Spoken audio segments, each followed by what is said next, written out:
1월 20일 금요일 일어나 따르니라는 제목으로 마태복음 9장 9에서 17절의 말씀입니다. 기도드리겠습니다. 사랑의 하나님 감사합니다. 오늘도 말씀 묵상의 시간을 허락하시며 감사합니다.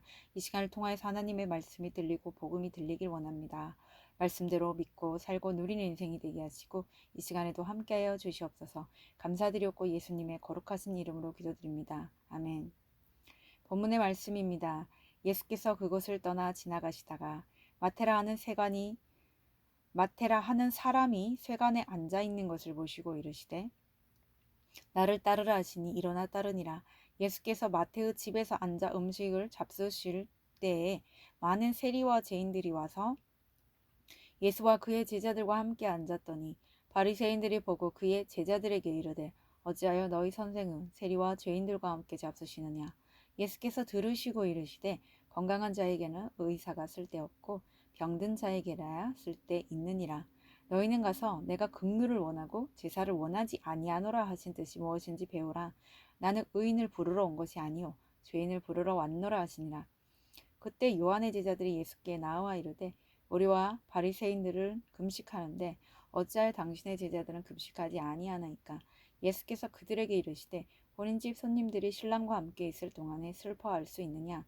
그러나 신랑을 빼앗길 날이 이르리니 그때에는 금식할 것이니라.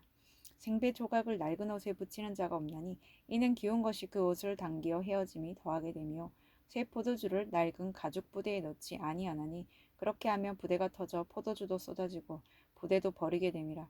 새 포도주는 새 부대에 넣어야 둘이 다 보존되느니라. 아멘. 도움말입니다. 세리는 당시 유대인들에게 세금을 걷어 유대 민족의 통치국인 로마에게 바쳤던 관리입니다. 긍휼은 불쌍하고 가엾게 여기는 마음입니다. 16절의 생배 조각은 아직 가공되지 않고 손질되지 않은 배의 조각을 말합니다. 본문 요약입니다. 예수님은 세리 마태를 알아보시고 그를 제자로 부르십니다. 이에 마태는 즉각 따르며 자기와 같은 부류의 사람들을 불러 은혜를 나눕니다. 그러나 바리새인들과 요한의 제자들은 율법의 잣대로 예수님을 판단합니다. 이에 예수님은 세 가지 예화를 들어 새로운 가치관을 알려주십니다. 오늘의 중보기도입니다. 다음 세대가 예수님의 부르심을 듣고 새 부대가 되어 주님을 따르는 제자로 살아가게 하옵소서. 아멘. 본문 해설입니다. 첫 번째, 나를 따르라. 9에서 11절의 내용입니다.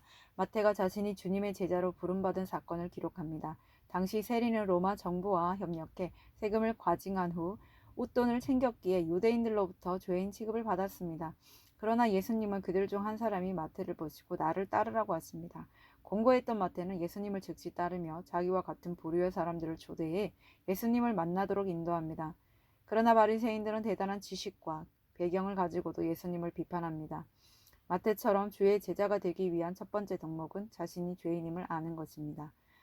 적용 질문입니다. 나는 병 고침 등 문제 해결의 기적보다 주님이 나를 불러주시는 사건이 더 큰 기적임을 알고 감사합니까? 두 번째, 죄인을 부르러 왔노라. 12에서 13절의 내용입니다.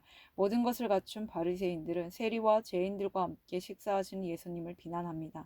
스스로 성경 박사라고 여기는 바리새인들에게 예수님이 성경 말씀의 뜻을 배우라고 하시니 그들은 큰 충격을 받았을 것입니다.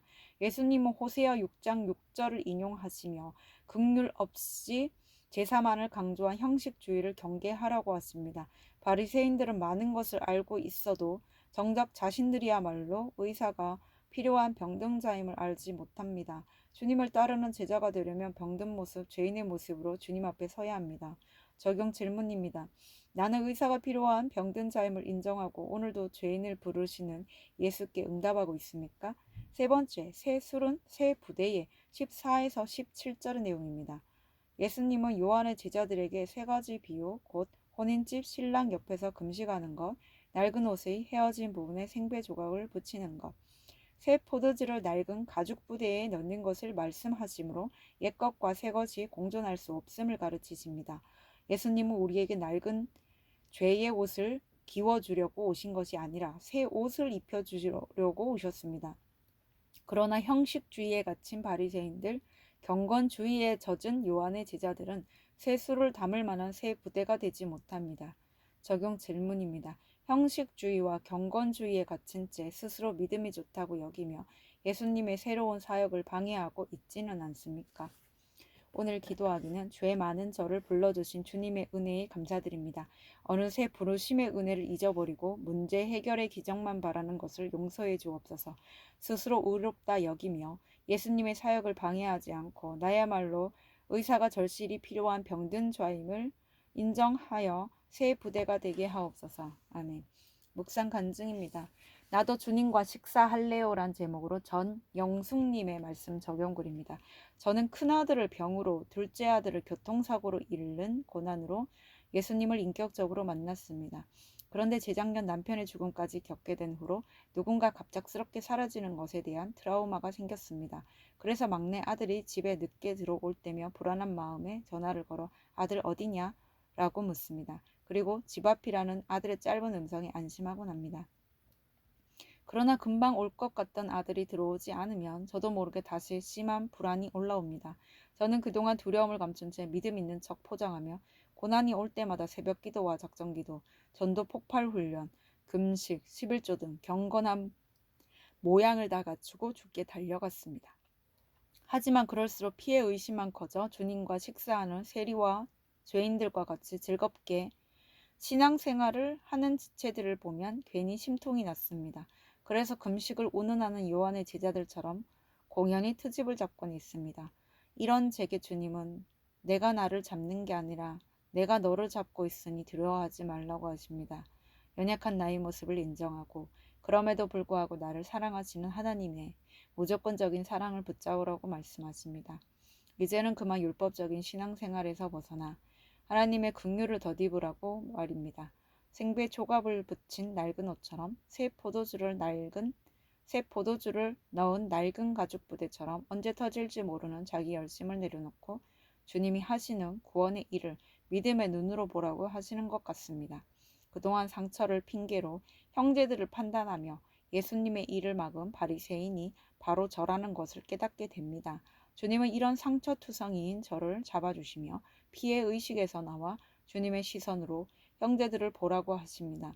하나님의 사랑이 머리에서 가슴으로 내려옴을 느낍니다. 말씀 묵상으로 진정한 안식을 누리게 하신 주께 감사드립니다. 이분에 적용하기는 판단이 올라올 때면 하나님의 은혜를 생각하며 그날의 큐티 말씀을 잠시 떠올려 보겠습니다.